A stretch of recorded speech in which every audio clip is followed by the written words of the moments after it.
Hello everybody and welcome to the channel.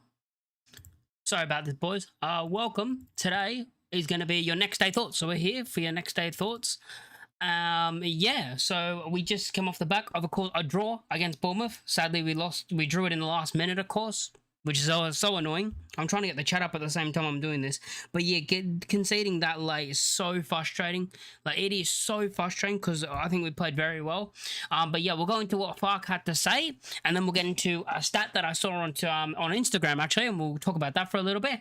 And then, yeah, we'll talk about the performance, a couple of players' performances, and okay. If you're new here, make sure you do subscribe, whether you're watching it live or you're watching it afterwards, because it just helps the channel, because we are trying to reach 1,000 subscribers. So that's going to help, and let's get into it. So, Leeds United, here it is. Daniel Fark after the game, if I can get it up. Here we go. He said, a valuable and a good point. That's true.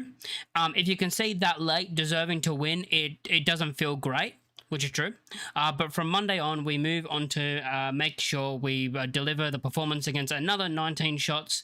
One team missing big chances, which was us, which is true. You know, in that game, we missed the big chances. Like, DCL missed 3 big chances where he should have scored. I mean, one of them came 30 seconds in. The other one was a shot from Longstaff that I think it was Longstaff who had, like, I think it was a shot. It was a shot. And DCL got his foot to it. It's a good save. And the other one where I think he should do a lot better was the Aronson bicycle kick, where he gets it perfectly, where DCL could just let it drop on his left foot. Like, he should have just let it drop on his left foot instead of just, for some reason, he headed it. He headed it, and when he headed it, he got rid of all the power in it. If he lets it drop on his left foot and then just hits it, I think it's a better chance of it hitting the back of the net. And that's what I think he should have done. But yeah, it's all right. Well, hopefully he can start scoring, because it is going to be frustrating if he doesn't start scoring and he starts doing this every single week, because we know what DCL's like. He doesn't take chances. He needs multiple chances to actually score goals. So yeah, Daniel Fark then said, organisation, desire to block passes, details, unnecessary sloppy touch, to give away the late free kick. Which is true. Tanaka had the ball. He held it, and then he gives away the free kick. It's very stupid, because all he had to do, Tanaka, when he got the ball, he just boot it down the other end. Just put your foot through it, in my opinion. All he should have done is just put his foot through it and hit it down the other end, because that's what I think would have been the best option. Just get it down the other end. I'm not saying hit it to the goalkeeper, but hit it to the side. You know, even hit it out for a throw-in. Then they have, a throw-in down the other end. Keep them in that area where they have, for them to get out, they're going to have to just boot it up, and then we can win the header. But instead, he holds onto the ball, and it seems like he gets through, and then he kind of just stops. He just kind of stops and lets the players catch up to him, basically, and then they just tackle him, and he gives away the foul. It's very poor to give away, and then conceding from it as well, very poor. You know, defensively, you should not concede from that situation. You should not concede from a set piece there, from that far out. From a free kick that far out, you should deal with it. It's unfortunate that we didn't, but it's those little mistakes that are going to cost you in the league. They're going to cost you points in the league. It's not taking your chances, DCL, and it's giving away sloppy free kicks like the Tanaka one, and the other one, of course, that gave away by Stack, where he just barged into him. I don't know what he's doing. Like, why? You didn't have to do that. There was no pressure, which gave away the first goal, of course, the Semenyo free kick. Where were we up to? Dropped too deep on free kick and didn't drop for second ball. Heartbreaking. This is what happens at the top level. Teams will punish you. Yep. They don't need a lot in the top. They don't need a lot to punish you. They can punish you from anywhere, in the Premier League. You make that one little mistake, and that could cost you 3 points. That could cost you a point, depending on anything. Depending on what minute and all that.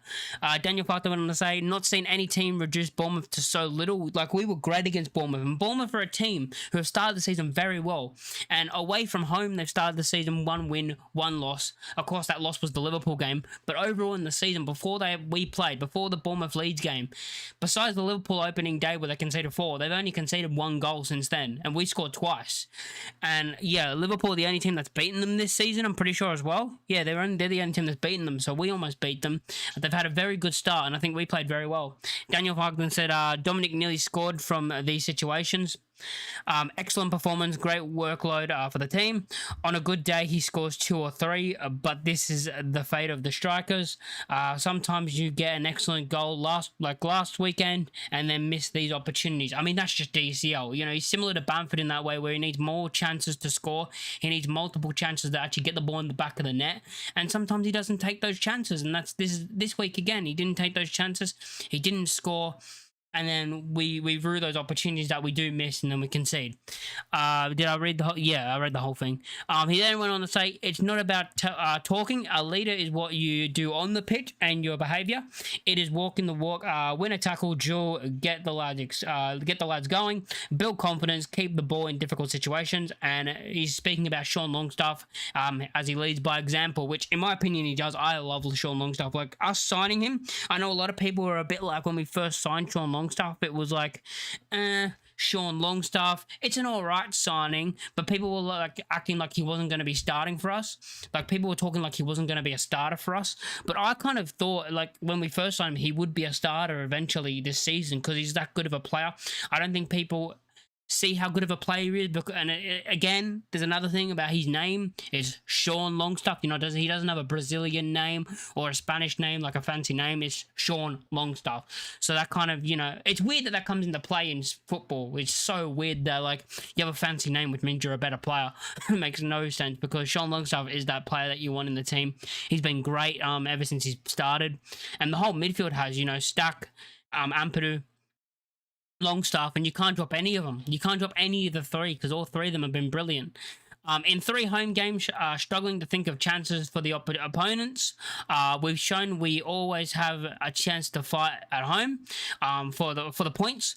In this atmosphere, it is difficult for the opponent. Everyone is fighting for everything, and we have unity with the supporters, which is true. Like, this season at home is going to be a fortress. I think we've already seen it this season already. Like, Newcastle, get a point. Bournemouth, get a point. That's 2 very good results at home.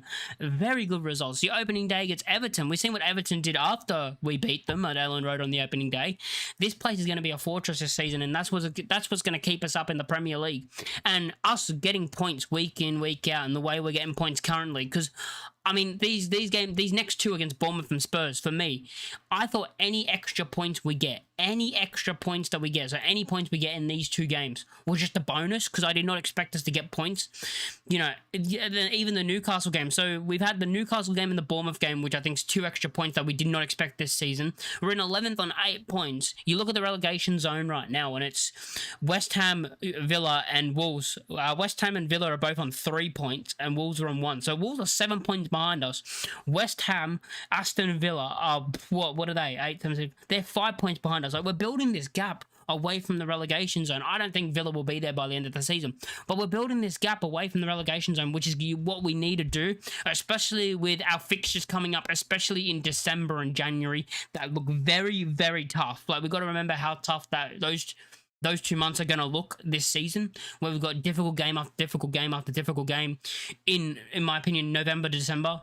Actually, no, the end of November, December, and January, very tough month and a very tough run for us. So we need to get as many points as possible right now to build that gap away from the relegation zone before those matches, because we could go on 4, 5, 6 games without a point, or maybe like we only get 1 point in 4, 5, 6 games, or 2, because they're going to be very tough games. You know, we've got a lot of the really good teams this season to play. I mean, the graphic that came up I can't remember what minute it was when the graphic came up, but it came up with Leeds United sitting in 7th. It came up with Leeds United on the exact same amount of points as Arsenal, Man City, at the time, Bournemouth. You know, it had us on the exact same points as all these teams, and I was like, oh my god. You know, at the moment, Sunderland have started very well on 11 points, and we were basically 1 point behind them if we didn't let that goal go. And it's frustrating. The frustrating thing is the Bournemouth game and the Fulham game, where if we don't concede late in both those games, we're at the moment on 11 points, tying with Sunderland. So in my opinion, we're doing just as good as them. I know Sunderland are going to get all the plaudits, and maybe that's good for us, staying under the radar, you know. Because I think, you know, and also players have been under the radar at Leeds United. I don't hear, like, people talking about Joe Rodon, who I think has had a great start to the season. And yeah, I like the fact that our players are kind of not being spoken about. I like that. But yeah, good performance. And yeah, there was a couple of stats that were said after the game. Johnny Cooper said, Bournemouth had faced 21 shots in their last 4 Premier League games combined. Today we had 19. So they've had 21 shots against them in their last 4 Premier League games. We had 19 in this game. Excellent performance and a worthy of a win. Probably, yeah, definitely worthy of a win, but it's one of those where you're going to get punished in this league, and that's exactly what happened. Sean Longstaff today was the first Leeds United player Opta has on record to create 7 chances and win 10 duels in a league game, covering over 12 Ks per game so far everywhere. And there's something I want to talk about in distance covered just a bit later. That's the stat. That's the little hint. Also, Sean Longstaff yesterday was the first Leeds United number 8 to score at Ellen Road for 10 years and 207 days since Billy Sharp scored versus Ipswich in March 2015. It was the 100th home appearance by a player wearing the number 8 since then. And then there was one more. Yesterday saw Joe Rodon register his most shots for and touches in the opposition box 6 in a league match in his entire career, and it was the first time he'd had 2 shots on target in a game as well. So brilliant performances by Rodon, brilliant performances by Longstaff, and we'll get to the stat right now. So the stat was total distance covered per 90 in the Premier League this season with a minimum of 270 minutes played. So Bergvall was top. First with 11.1. Second is Sean Longstaff on 10.85.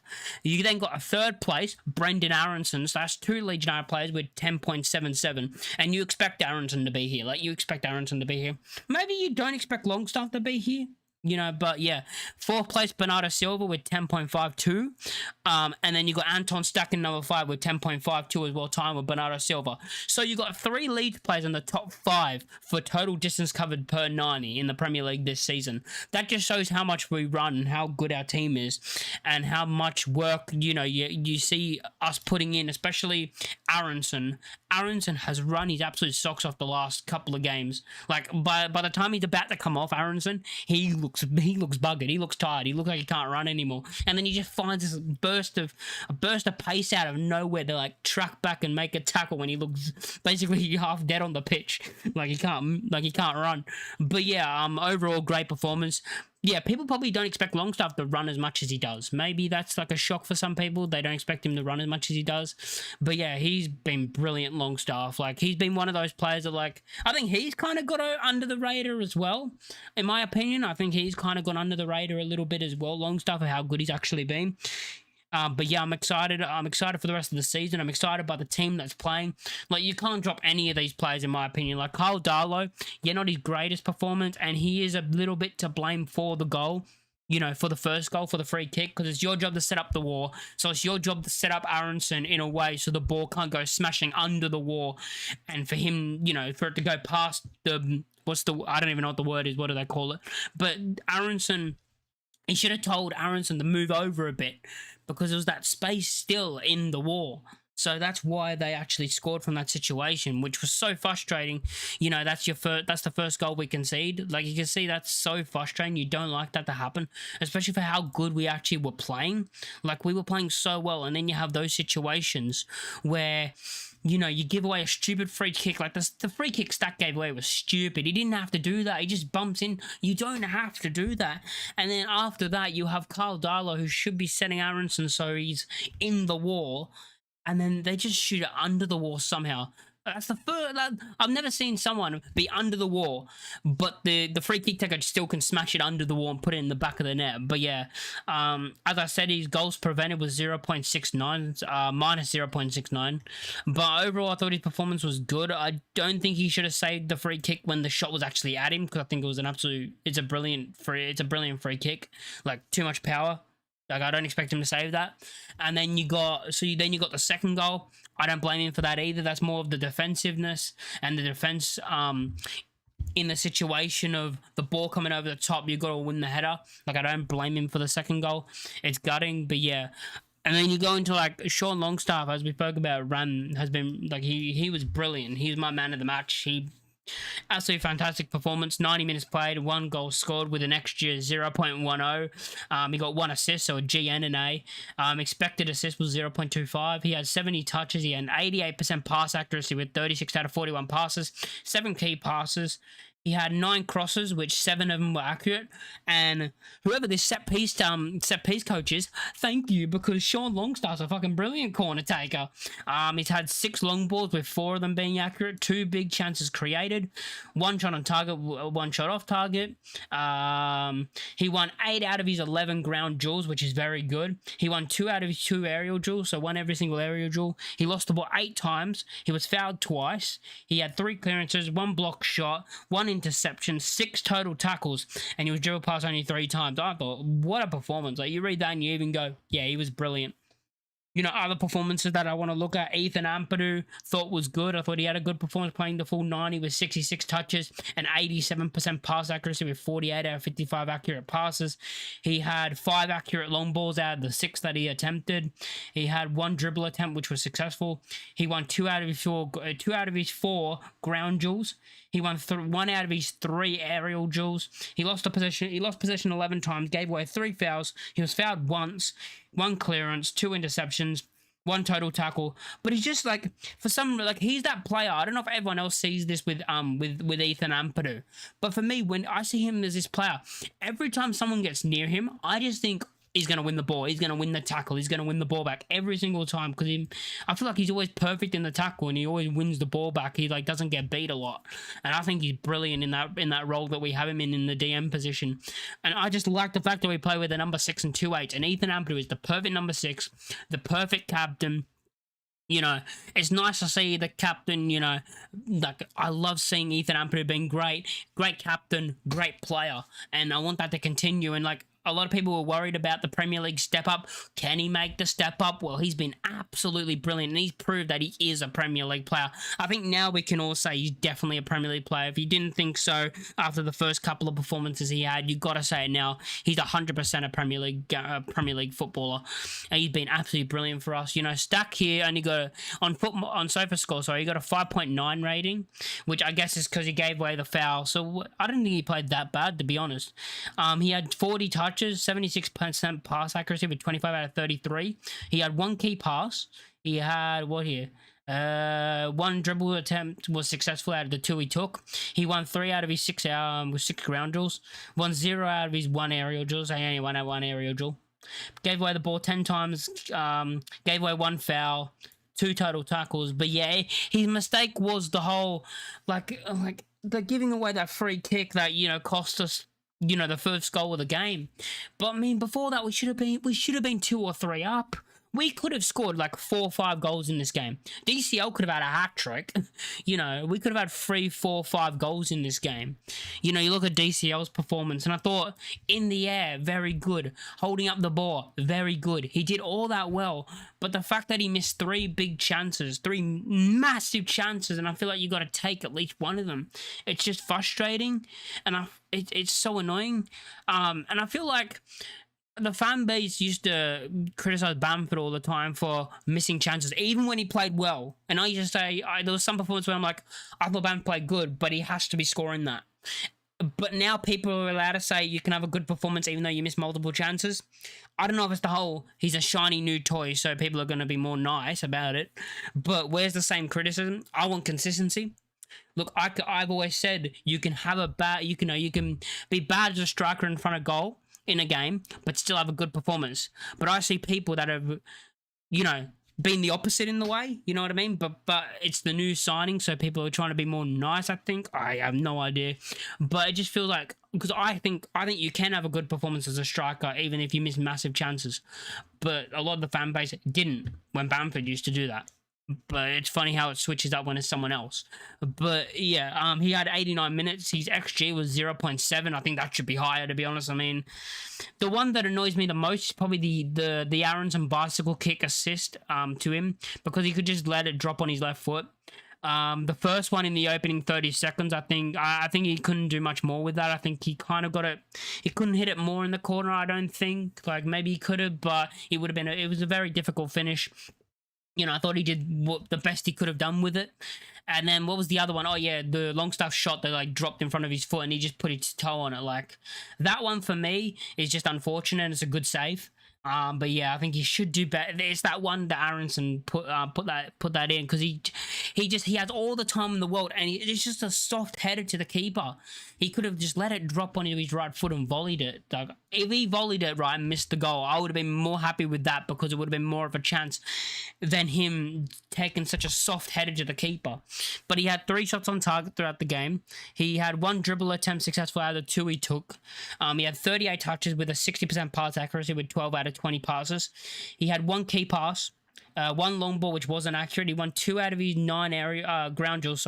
He won 5 out of his 12 aerial duels. He lost the ball 17 times, which is fine for a striker. A striker could lose the ball a lot of times because they're the last man basically to have the ball. They're going to lose the ball a bunch.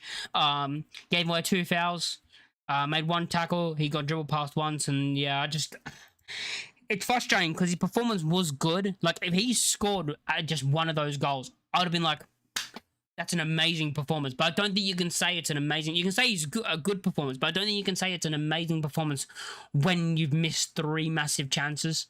Like, I think as a striker, you need to have at least one of them hit the back of the net to say it was an amazing performance. You can say he was good, but you can't say he was amazing because you have to put one of those in the back of the net. Okafor went off injured.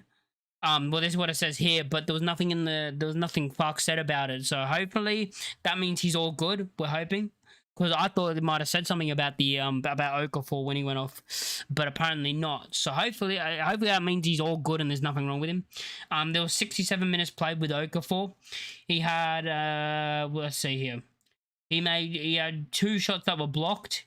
He had 3 successful dribble attempts out of the 4, 27 touches, 91% pass accuracy with 10 out of 11, 1 key pass, 2 crosses with 1 being accurate, 1 long ball which was accurate.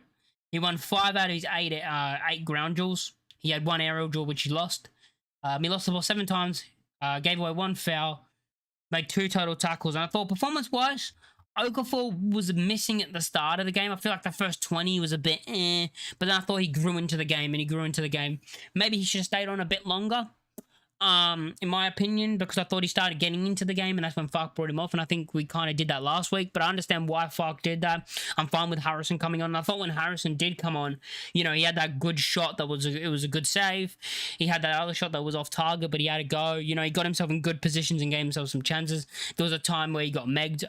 That wasn't good, but besides that, I thought Harrison came on and did a good job, so maybe it was fine that Harrison did come on for Okafor because, he had a really good strike that was a good save.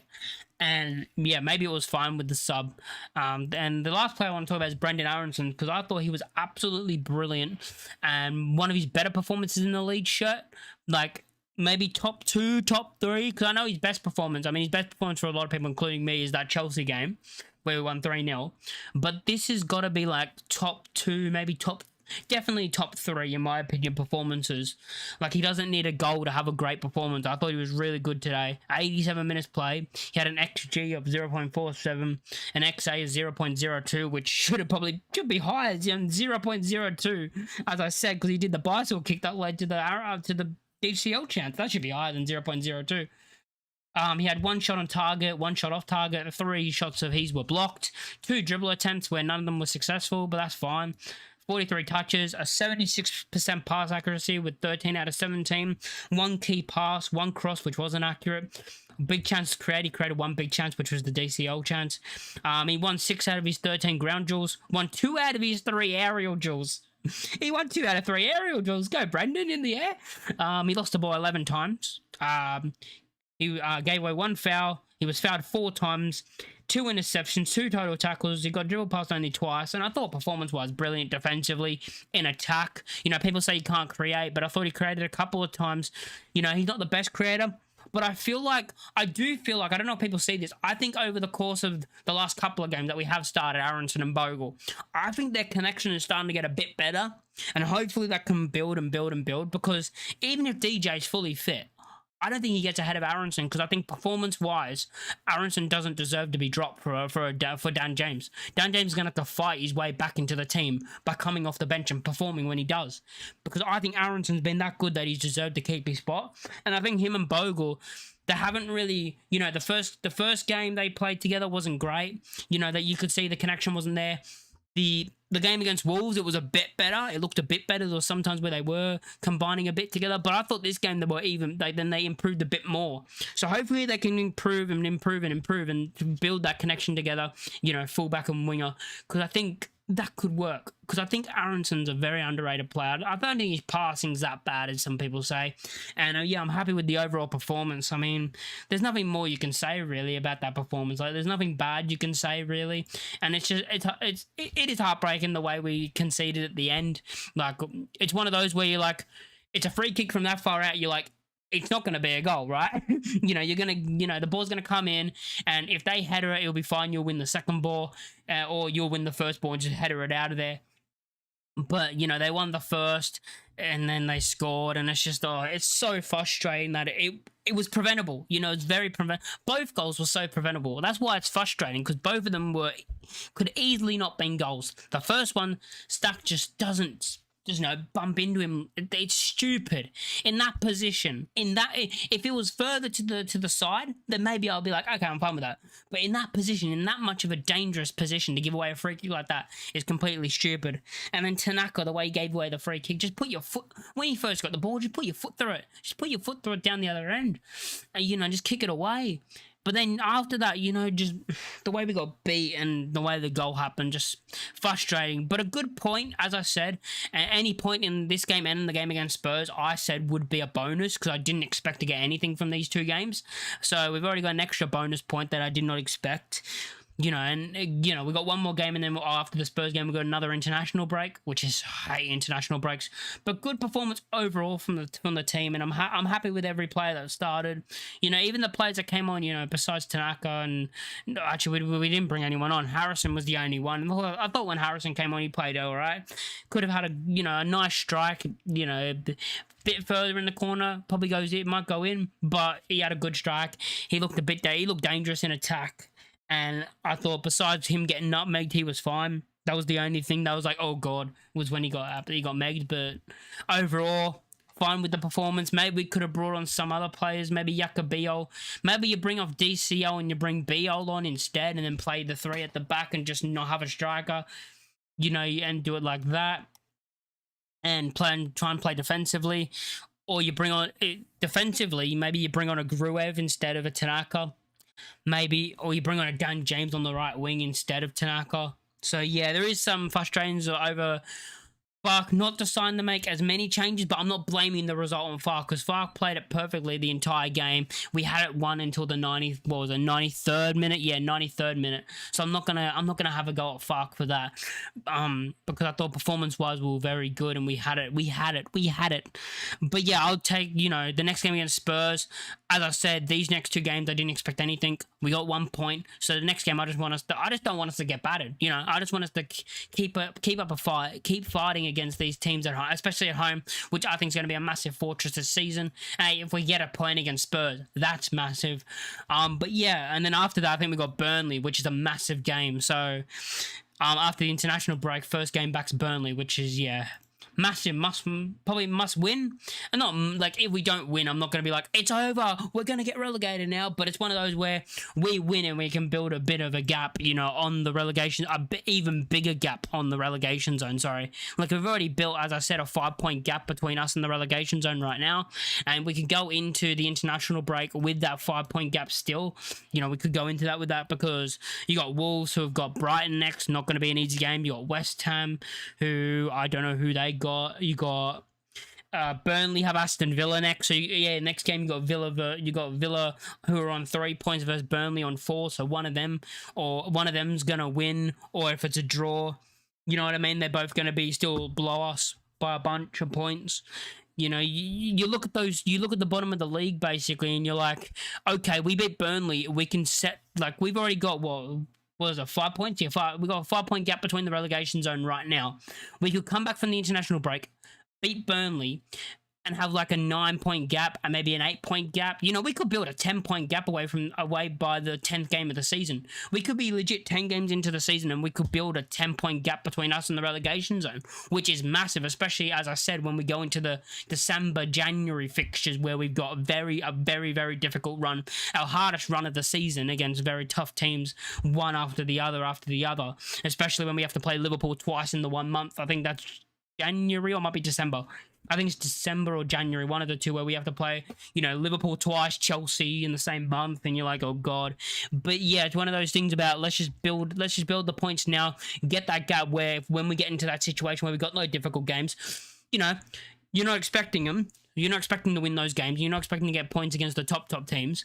So building that space and that gap, that bit of breathing space where we're not like, oh, a result here would be massive because we kind of really need it right now.